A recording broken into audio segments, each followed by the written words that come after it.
Hello friends, आप लोग कैसे हैं। उम्मीद करते हैं आप लोग ठीक होंगे, आप लोग हेल्दी होंगे।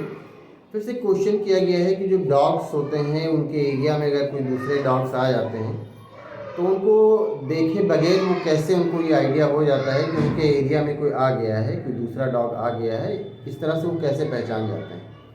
तो डॉग्स का ये अपना एक एरिया वो बना के रखते हैं तो बिल्कुल सही है। और उनमें जो सूंघने की ताकत होती है वो ह्यूमन से कहीं ज़्यादा होती है, इंसानों से कहीं ज़्यादा होती है। बहुत दूर की चीज़ें भी सूंघ लेते हैं। आप कई बार कुछ खाने की चीज़ें ऐसी हों जो उनके लिए, जो उनको पसंद हो, तो वो दूर ही से उसको पहचान जाते हैं, दूरी से वो उसको सूंघ लेते हैं। चाहे आप उसको पैक करके भी रखें, अगर उसको उन तक उसकी स्मेल पहुंच जाती है। इसी तरह से कोई डॉग अगर उनके एरिया में आता है, दूसरा कोई डॉग उनके एरिया में आता है, तो उसकी यूरिन की स्मेल से वो पहचान जाते हैं कि उनके एरिया में कोई डॉग आ गया है जो कि उनके एरिया का नहीं है।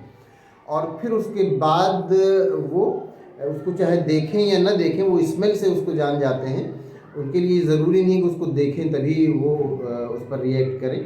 वो जब उसकी स्मेल उन तक पहुंचती है, दूसरे डॉग के यूरिन की स्मेल से वो पहचान जाते हैं कि ये कोई बाहर का डॉग है जो उनके एरिया में आ गया है। और उसकी जो यूरिन की स्मेल जब उन तक पहुंचती है तो फिर वो उस पर रिएक्ट करते हैं और फिर उसको ढूंढते हैं और फिर वो उसको अपने एरिया से बाहर कर देते हैं। तो ये जो आपने क्वेश्चन किया कि कई बार डॉग बगैर देखे कैसे आइडेंटिफाई कर लेते हैं या उनको कैसे पता चल जाता है कि उनके एरिया में कोई दूसरा डॉग आ गया है, तो वो उसकी यूरिन की स्मेल से वो इस बात को पता कर लेते हैं। तो उम्मीद करते हैं आपको आपके क्वेश्चन का आंसर मिल गया होगा। अगर इसमें किसी तरह का कोई कन्फ्यूज़न है, कोई और क्वेश्चन है तो आप पूछ सकते हैं। Thank you.